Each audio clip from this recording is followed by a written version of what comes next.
कि लायबिलिटीज क्या है, यानी उधारी। तो उधार पर जो पैसा लिया जाता है उसे क्या कहते हैं, लायबिलिटीज कहते हैं। यानी it is divided into two parts, इसको दो भागों में बांटा गया है। फर्स्ट है लॉन्ग टर्म लायबिलिटीज, यानी जो लंबे समय के लिए लिया गया उधारी वो क्या है, लॉन्ग टर्म लायबिलिटीज, कम से कम 1 साल, ठीक है। और सेकंड नंबर है आपका शॉर्ट टर्म लायबिलिटीज, यानी करंट लायबिलिटीज जिसे कहते हैं। शॉर्ट टर्म यानी कुछ समय के लिए, जैसे दोस्त से लिए गाड़ी, यानी वो उधारी हो गया, कुछ समय के लिए गाड़ी ले लिए उधारी, कर्ज पर पैसा कुछ समय के लिए लिए, यानी उसे क्या कहते हैं, करंट लायबिलिटीज अर्थात short term liabilities under 1 year. तो समझ गए लायबिलिटीज क्या है। अब देखिए आगे क्या है, एक्सपेंस है, यानी एक्सपेंस मीन्स क्या होता है, खर्च होता है। यानी expense amount spend in order to product and sell the goods and service and also for operating business, माल और सेवाओं के उत्पादन और बिक्री के लिए और परिचालन व्यवसाय के लिए खर्च की गई राशि क्या कहलाती है, एक्सपेंड कहलाती है। एक्सपेंस को दो भागों में बांटा गया है।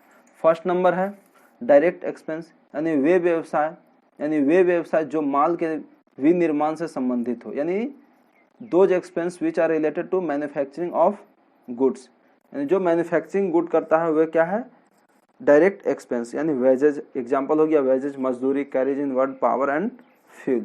सेकंड नंबर होता है इनडायरेक्ट एक्सपेंस, यानी expense to selling and office expense, बिक्री और कार्यालय खर्च के लिए खर्च, यानी बिक्री और कार्यालय के लिए खर्च किया जाता है, उसे क्या कहते हैं, इनडायरेक्ट एक्सपेंस। जैसे रेंट, यानी रेंट दे रहे हैं आप, इनडायरेक्ट एक्सपेंस।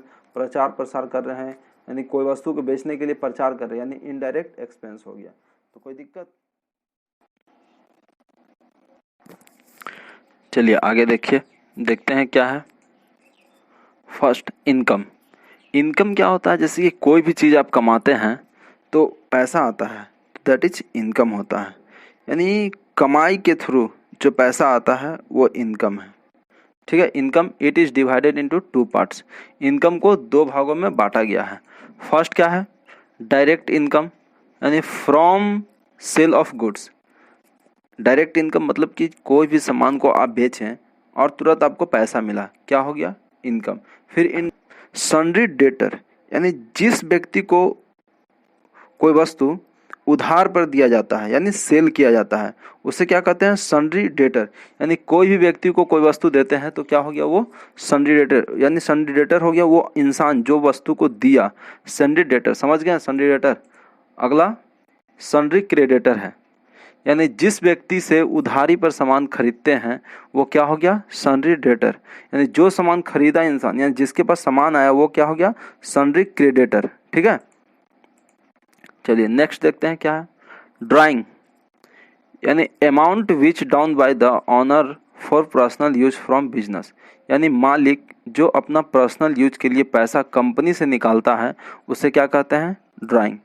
समझ गए ड्राइंग क्या है, पर्सनल यूज के लिए जो कंपनी से पैसा निकालता है उसे कहते हैं क्या, ड्राइंग कहते हैं, ठीक है। नेक्स्ट सेल रिटर्न, यानी कोई भी वस्तु को हम बेचते हैं, ठीक है, वो वस्तु वापस मेरे पास आ जाती है, उसे क्या कहते हैं, सेल रिटर्न।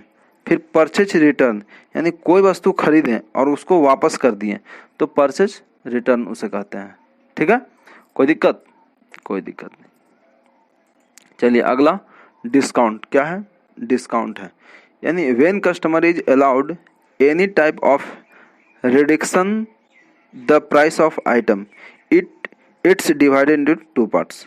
यानी डिस्काउंट, जब ग्राहक को किसी भी प्रकार का वस्तु खरीदने पर उसे छूट दी जाती है उसे क्या कहते हैं, डिस्काउंट कहते हैं।